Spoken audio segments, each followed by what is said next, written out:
Bulls are incredible and difficult to tame. The dust hadn't even settled from Jake Thornton's last ride when the cream-colored bull sent him flying through the air like a rag doll, his body spinning twice before slamming into the arena fence with a sickening crack that made every spectator gasp in unison. Jake lay there motionless for 3 heartbeats, then 4, before his fingers twitched and he groaned, rolling onto his side. Blood trickled from a cut above his eyebrow, and his ribs screamed in protest with every breath. But what hurt most was his pride, because standing in the center of the arena, barely winded, was Thunder, a 1,500-kilogram Brahman bull with horns like polished ivory and an attitude that had ended more riding careers than any other animal in Queensland rodeo history. Mitch Crawford stood outside the arena fence, his weathered hands gripping the rails so tight his knuckles had gone white. At 61, Mitch had been training bulls and bull riders for 40 years, and he'd never seen an animal quite like Thunder. The bull wasn't just strong or aggressive. Plenty of bulls had those qualities. Thunder was intelligent. He studied his riders, learned their patterns, adapted his strategies. He'd throw a bloke one way, then immediately reverse direction before they could recover. He'd fake a spin, get the rider leaning, then bolt straight. It was like fighting an opponent who could read your mind and was always 3 moves ahead. "Get him out of there," Mitch called to his apprentice, a young bloke named Cody, who was already climbing into the arena with a distraction flag. 2 other hands moved in from opposite sides, creating space for Jake to limp towards safety. Thunder watched them all with dark, intelligent eyes, his massive head swinging slowly as he tracked each person's movement. He pawed the ground once, sending up a cloud of red dust, but didn't charge. He'd made his point. Another rider defeated. Another human reminded of who really owned this arena. Jake made it to the fence and practically fell over it, caught by waiting hands. Mitch was there immediately, checking him over with practiced efficiency. "Ribs?" Mitch asked, probing Jake's side gently. "Bruised, maybe cracked. Nothing broken." Jake gasped, wincing. That bloody bull is a demon, Mitch. I've ridden hundreds of bulls, never felt anything like that. The moment I settled on his back, I could feel him thinking, planning, then he just exploded. I didn't stand a chance." Mitch nodded grimly. This was the 7th rider Thunder had thrown in as many attempts, and they were running out of volunteers. The bull had been bought 3 months ago from a breeder up north, advertised as a promising rodeo prospect with good bloodlines and impressive size. What they'd gotten was 1,000+ kilograms of raw power wrapped around a mind that seemed to actively hate being ridden. Training him for rodeo wasn't just difficult, it was starting to seem impossible. "I'm pulling him from the program," Mitch said, making the decision that had been building for weeks. "It's not worth it. Someone's going to get seriously hurt, maybe killed. Thunder's not trainable." "The hell he's not," came a voice from behind them. They turned to see Ethan Blackwood walking toward them, his distinctive black Akubra hat casting a shadow over his face. Ethan was a legend in Australian bull riding circles. A man who'd won national championships, trained some of the country's best riders, and had a reputation for being able to read bulls better than anyone alive. He was also notoriously stubborn and had a tendency to take on challenges that other people considered suicide. "Ethan," Mitch acknowledged with a nod. "Didn't know you were in town. Heard you had a problem bull. Came to have a look." Ethan leaned against the fence, studying Thunder with the intensity of a chess master analyzing a particularly complex game. The bull stared back, and for a moment there seemed to be a silent conversation happening between man and animal. "That's not a problem bull," Mitch said. "That's a death sentence with hooves. I'm sending him back to the breeder, maybe selling him for beef." "That'd be a waste," Ethan replied, never taking his eyes off Thunder. "Look at him. Perfect conformation, powerful hindquarters, excellent balance. The way he moves, the way he calculates. That's not just instinct, that's intelligence. Bulls like that are rare. Most animals just react. This one thinks, which is exactly why he's too dangerous, Mitch countered. We train bulls to be unpredictable for rodeo, but we need some baseline of control. Thunder doesn't have that. He's not performing, he's fighting. Every time someone gets on him, he's trying to kill them. Ethan finally looked away from the bull, meeting Mitch's gaze with eyes that had seen a lot of arenas and a lot of bulls over 4 decades in the business. Give me 2 weeks with him. Just 2 weeks. If I can't make progress, you send him back. But if I can crack his pattern, figure out what makes him tick, you might have the best rodeo bull in the country. Mitch wanted to say no. Every instinct screamed at him to protect his riders, his reputation, his operation. But he also knew Ethan's track record. The man had an almost supernatural ability with difficult animals. If anyone could find a way through Thunder's defenses, it was him. 2 weeks, Mitch agreed reluctantly. But you work alone. I'm not risking any of my other riders or staff on this. Fair enough. Ethan extended his hand, and they shook on it. I'll start tomorrow morning. Need to watch him more first. Understand his rhythms. That evening, Ethan sat on the top rail of Thunder's holding pen, just watching. The bull stood in the center of his enclosure, occasionally grazing on hay, but mostly just still, alert, aware. Other bulls would have ignored Ethan after a few minutes, gone about their business. Thunder kept one eye on him constantly, tracking every movement, every shift of weight. It was unnerving, that level of awareness in an animal. Ethan spoke quietly, more to himself than to the bull, his voice carrying in the still evening air. So what's your story, mate? What happened that made you so bloody angry? Bulls don't come out of the womb hating humans. Something taught you that we're the enemy. Thunder's ear flicked toward the sound, but he didn't approach. Didn't retreat either. Just stood there, a cream-colored statue with eyes that seemed to hold 1,000 calculated thoughts. Ethan stayed on that fence for 3 hours, barely moving, just observing. He watched how Thunder positioned himself in the pen, how he reacted to distant sounds, how his muscles tensed or relaxed with different stimuli. Every detail mattered. Understanding a bull like this was like learning a new language, and Ethan was studying the vocabulary. The next morning arrived with that particular quality of Queensland light that turns everything gold. Ethan was already at the pen before sunrise, sitting in the same spot as the night before. He'd brought an apple with him, something he'd learned decades ago. Bulls might be powerful and dangerous, but they were also curious and food-motivated. He took a bite of the apple, the crunch echoing in the quiet morning, then set it on the fence rail beside him. Thunder watched from his corner. Minutes passed. Then slowly, with the wariness of a predator approaching unknown territory, the bull took a step toward the fence. Then another. His nostrils flared, catching the scent of the apple. Ethan didn't move, didn't speak, just sat there, breathing steadily. Thunder took 3 more steps, close enough now that Ethan could see the individual scars on his hide, marks from other bulls, from fences, from rough handling. This animal had lived hard even in his young life. The bull stopped 2 meters from the fence, studying Ethan with those unnervingly intelligent eyes. Then, in a move that surprised even the experienced trainer, Thunder snorted and turned away, dismissing both man and apple as beneath his interest. It was a deliberate rejection, almost disdainful. Ethan couldn't help but smile. This bull had personality, had pride. That was something to work with. Day 2 followed a similar pattern, though this time Ethan brought a bucket of grain.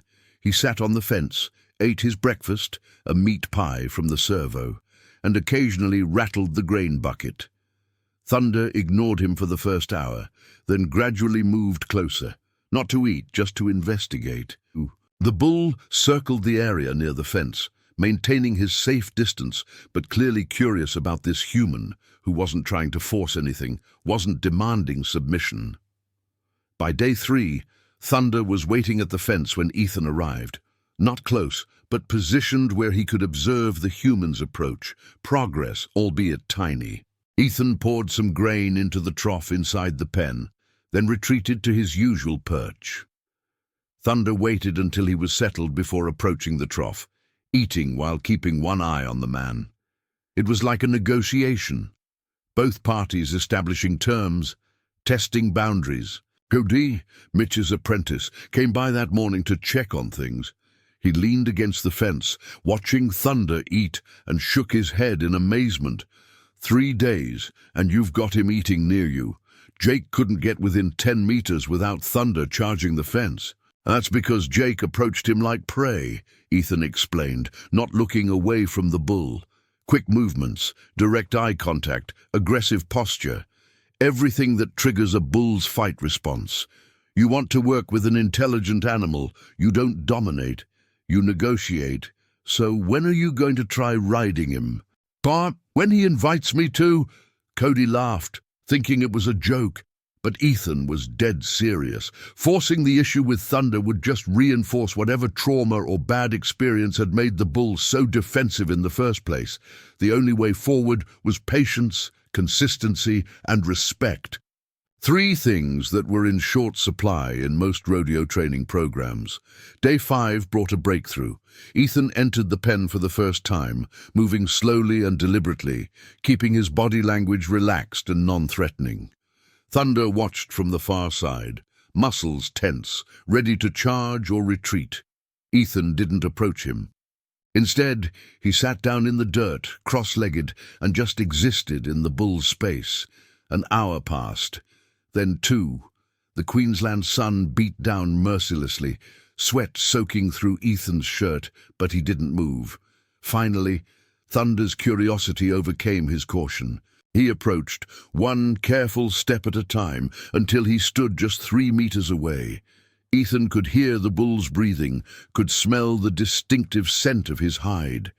They stayed like that, man and beast, sharing space without conflict. Then Thunder did something extraordinary.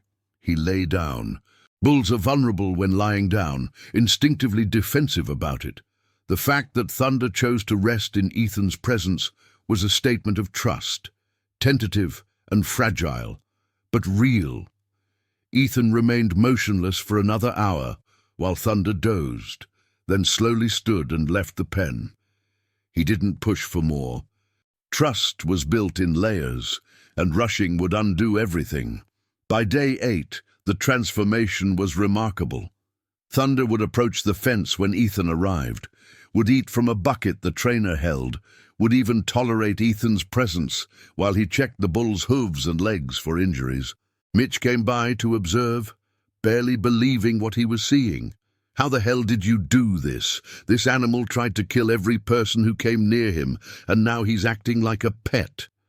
"He's not a pet," Ethan corrected. "And he still doesn't trust people in general.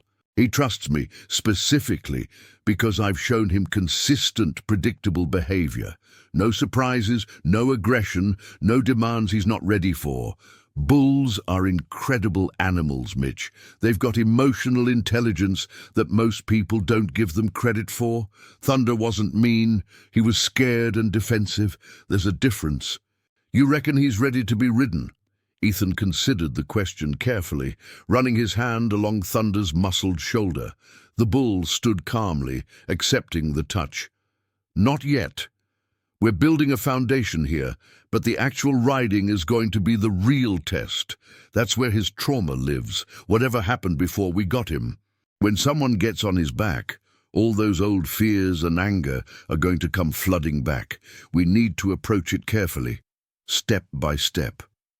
Day 10 began the mounted work, but not in the way anyone expected. Ethan didn't climb on Thunder's back. Instead, he laid a saddle blanket across the bull's withers while feeding him grain. Thunder tensed but didn't bolt. The blanket stayed there for 5 minutes. Then Ethan removed it. Reward, release, repeat, over and over, gradually increasing the weight and duration. By the end of the day, Thunder would stand calmly with a full saddle on his back, eating hay like nothing was unusual. Day 11 was when Ethan first put weight on Thunder's back. Not a full mount, just leaning across the saddle while the bull ate, gradually increasing the pressure. Thunder's muscles trembled beneath the leather. His head came up alert, but he didn't buck or bolt. Ethan held the position for 30 seconds, then slid off and immediately rewarded the bull with more grain and calm words. They repeated this process a dozen times throughout the day, each successful repetition building on the last. "You're doing brilliant, mate," Ethan murmured, scratching behind Thunder's ear. The bull leaned into the touch slightly, a gesture that would have seemed impossible 2 weeks ago. "I know this is hard. I know someone hurt you doing this before, but I'm not them. We're going to do this right, at your pace." Mitch watched from outside the pen, shaking his head in amazement. He'd brought some of his other trainers to observe, wanting them to see this approach. Traditional bull training was often rushed, forceful, based on the assumption that you had to break an animal's spirit to make it rideable. What Ethan was demonstrating was the opposite. You found the animal's spirit and worked with it, not against it. "This is going to take longer than 2 weeks, Mitch called out. "I can see that now. Take whatever time you need. This is something special." Day 12 brought the moment of truth. Ethan entered the arena with Thunder, the bull now calm and responsive to voice commands. A small crowd had gathered. Word had spread about the impossible bull being tamed by the legendary trainer. Jake was there too, his ribs still wrapped but healing, watching with a mixture of skepticism and hope. Ethan saddled Thunder with practiced movements, speaking constantly in low, reassuring tones. The bull stood steady, though his eyes showed wariness. This was familiar territory, the prelude to something that had caused him pain or fear before. Every muscle in Thunder's body was tense, ready to explode, but he held still out of trust in the man beside him. "Easy, boy. We're just going to take this slow. You're in control here. You want to stop, we stop. You want to move, we move. This is a conversation, not a fight." Ethan placed his foot in the stirrup, testing Thunder's reaction. The bull shifted his weight but didn't move otherwise. Taking a breath, Ethan lifted himself up, swinging his leg over Thunder's broad back and settling gently into the saddle. For a heartbeat, nothing happened. Man and bull perfectly still in the center of the arena. Then Thunder's entire body coiled like a spring. Ethan felt it coming before it happened, the memories flooding back into Thunder's mind, the trauma, the fear, the pain of whatever rough handling he'd endured before. The bull exploded into motion, not with the calculated precision he'd shown with other riders, but with pure, panicked desperation. It was the difference between fighting and fleeing, between strategy and survival instinct. Thunder bucked with tremendous force, his powerful hindquarters launching into the air. Ethan moved with him, not fighting the motion, but flowing with it, his body adapting to every twist and turn. But this wasn't about winning. This was about showing Thunder that being ridden didn't have to mean suffering. After 3 massive bucks, Ethan deliberately slid off the bull's side, landing smoothly on his feet. Thunder spun around, ready to continue the confrontation, but Ethan was already walking away, his body language completely non-threatening. The bull stood there, confused. Every previous rider had tried to stay on, had fought to dominate. This human had simply stopped, given up, or something else. Ethan approached Thunder slowly, offering his hand. The bull snorted, shaking his massive head, but didn't retreat. When Ethan reached him, he scratched that spot behind the ear again, the one Thunder liked. "Good boy. You did well. That was scary, I know, but you didn't try to hurt me. You just wanted me off, and that's fair. We'll try again tomorrow." Day 13 was identical. Mount, $3, dismount, reward. Thunder was starting to understand the pattern. This human wasn't trying to break him, wasn't trying to force submission. They were just practicing. By the fifth attempt that day, Thunder's bucks were less frantic, more controlled. He was testing rather than panicking. Day 14 brought another shift. When Ethan mounted, Thunder took 3 steps forward instead of bucking. It was a revelation. The bull was choosing a different response, one based on curiosity rather than fear. Ethan rode those 3 steps like they were a championship performance, then dismounted and celebrated Thunder's choice with handfuls of grain and enthusiastic praise. By the end of the 2 weeks, the impossible had happened. Thunder would allow Ethan to mount, would walk calmly around the arena for several minutes, and would only buck when he chose to, not when fear forced him to. It wasn't a complete transformation. The bull still had his proud, independent spirit, still made it clear that he was cooperating rather than submitting. But the murderous aggression was gone, replaced by something like partnership. Jake approached Ethan after a successful 20-minute ride, his expression humble. "I owe you an apology, and I owe Thunder one too. I thought he was just a mean bastard, but he was just a scared one. Makes me think about all the other bulls I've written off as untrainable. Most animals people call mean are just misunderstood," Ethan replied, removing Thunder's saddle. "Bulls are incredible creatures, intelligent, emotional, capable of complex thought. But they're also difficult to tame because they've got their own minds, their own wills. You can't break that. You have to respect it, work with it. Thunder taught me as much as I taught him these past 2 weeks. Mitch came forward with a contract in his hand, something he'd drawn up that morning. "I want you to stay on as head trainer. Full-time, good salary, complete control over the training program. What you've done here changes everything. We can be different from other rodeo operations. Better, treat the bulls like partners instead of equipment." Ethan looked at Thunder, who was rolling in the dirt now, clearly content and relaxed. The bull caught his eye, and for a moment there was that connection again, that understanding between species that transcended language. "Bulls are incredible and difficult to tame," Ethan thought. "But maybe that's because they're not meant to be tamed at all, just understood." "I'll take the job," Ethan said, shaking Mitch's hand. "But on one condition. Thunder doesn't go into regular rodeo rotation. He's too special for that, too intelligent. He'd figure out how to hurt riders he doesn't trust. And we'd be back where we started. He stays with me, trains with me, and only performs when I say he's ready and willing." "Done," Mitch agreed without hesitation. "That bull is worth more as a training example than he'd ever be as a regular performer. Plus, I'd wager he's going to produce some incredible offspring with that intelligence and conformation." News of Thunder's transformation spread through the Australian rodeo community like wildfire. Trainers came from across the country to observe Ethan's methods, to learn this approach that prioritized understanding over domination. Some were skeptical, calling it soft or impractical. But those who actually watched Thunder work, who saw the difference between a bull that was broken and a bull that was partnered, understood the revolution that was quietly taking place. 6 months later, Thunder had become a legend for entirely different reasons. He was no longer the unrideable demon that ended careers, but rather the bull that demonstrated what was possible when humans treated these animals with the respect they deserved. Ethan had worked with him steadily, never rushing, always listening to what the bull was communicating through his body language and behavior.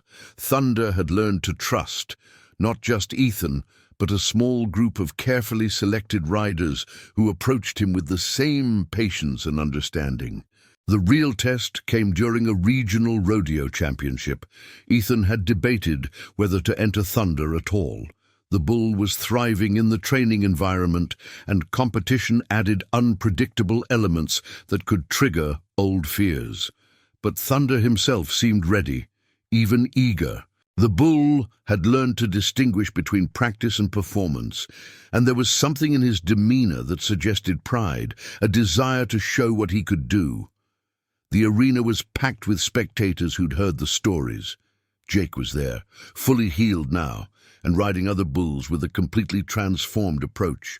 Cody had become Ethan's apprentice in the new training methods, showing a natural talent for reading animal behavior. And Mitch stood by the chutes, nervous but proud, knowing that what happened in the next 8 seconds could validate or destroy everything they'd built. The black bull in the chute beside Thunder's was a traditional rodeo animal named Destroyer, aptly named for his violent, unpredictable bucking style.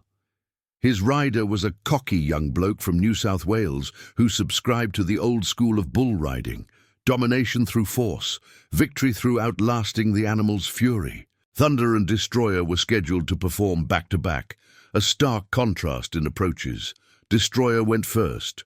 The moment the chute opened, the bull exploded with raw aggression, twisting and bucking with such force that his rider was thrown within 3 seconds. The bull continued to rampage around the arena even after the rider was clear, charging the barriers, head down and furious. It took 3 bullfighters several minutes to herd him back to the exit chute, and even then he fought every step. The crowd cheered the spectacle, but Ethan saw what others missed: the stress in the bull's eyes, the foam at his mouth, the trembling muscles. This wasn't an athlete performing. This was an animal in distress, reacting from trauma and fear. Then it was Thunder's turn. Ethan helped prepare the bull personally, checking every strap, murmuring reassurances. The rider was Cody, who'd spent months learning Thunder's signals and establishing trust. The young man settled into the saddle with confidence born from relationship rather than bravado. "You ready, mate?" Ethan asked, making eye contact with both rider and bull. Thunder's ear flicked back, then forward. His breathing was steady, controlled. He pawed the ground once, not in anger, but in anticipation.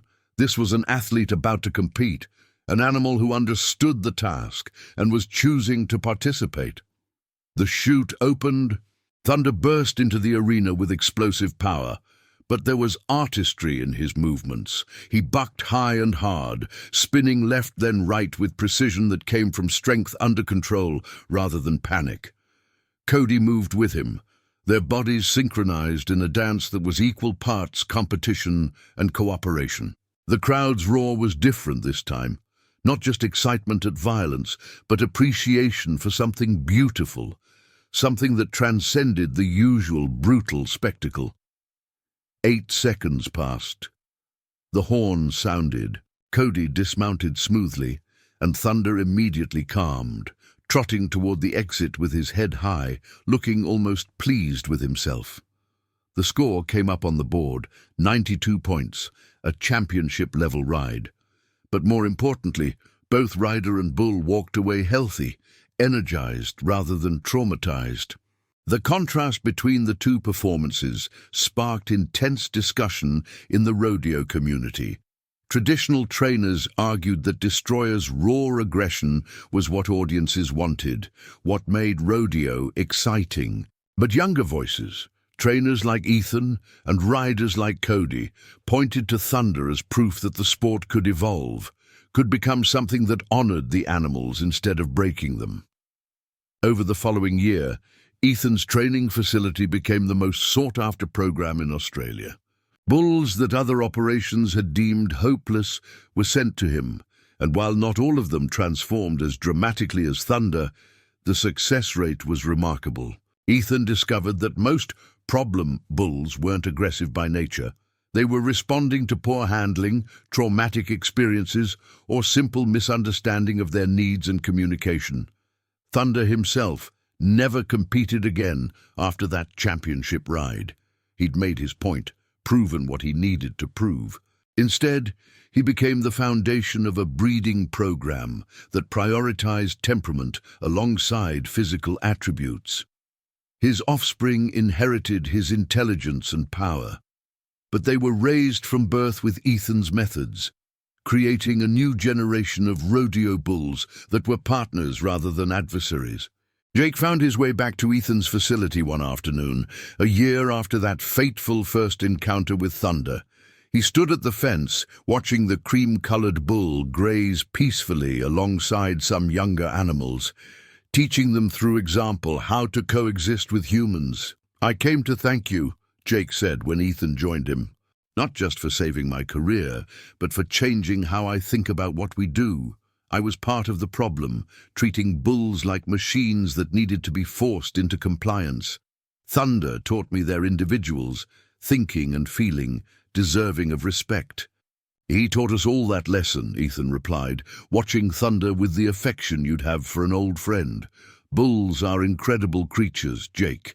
Powerful, intelligent, emotional. And yes, they're difficult to tame, but maybe that's because we've been using the wrong definition of taming. It's not about breaking their spirit or forcing submission. It's about communication, trust, partnership. Thunder's not tamed in the traditional sense. He's understood, respected, and choosing to cooperate." Thunder looked up from his grazing, his dark eyes meeting Ethan's across the paddock. The bull's expression, if such a thing could be read on an animal's face, seemed almost knowing. He gave a soft snort, shook his massive head, and returned to his meal, content in a way he'd never been during those angry, frightened days when every human was an enemy and every interaction was a battle. The sun set over the Queensland property, painting the sky in shades of orange and purple.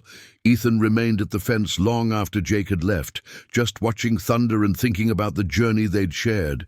In 2 weeks, an impossible bull had become possible. In 6 months, a dangerous animal had become a champion. In a year, a single partnership had sparked a revolution in how people approached these magnificent creatures. "Bulls are incredible and difficult to tame," Ethan thought again, the words that had started this whole journey. But standing there, watching Thunder at peace, surrounded by the next generation learning his gentle strength, Ethan realized the truth was more nuanced. Bulls weren't difficult to tame because they were stubborn or mean. They were difficult to tame because taming, in its truest sense, required something most people weren't willing to give: time, patience, respect, and the humility to admit that these animals had wisdom to offer if humans were willing to listen. Thunder hadn't just been trained. He'd been understood. And in that understanding, both bull and human had found something rare and precious, a relationship built not on domination, but on mutual respect. That, Ethan believed, was worth more than any championship buckle or training trophy. That was the real victory, the one that would echo through generations of bulls and riders long after Thunder's hoofprints had faded from the arena dust. The revolution wasn't about making bulls easier to ride. It was about making humans worthy of riding them.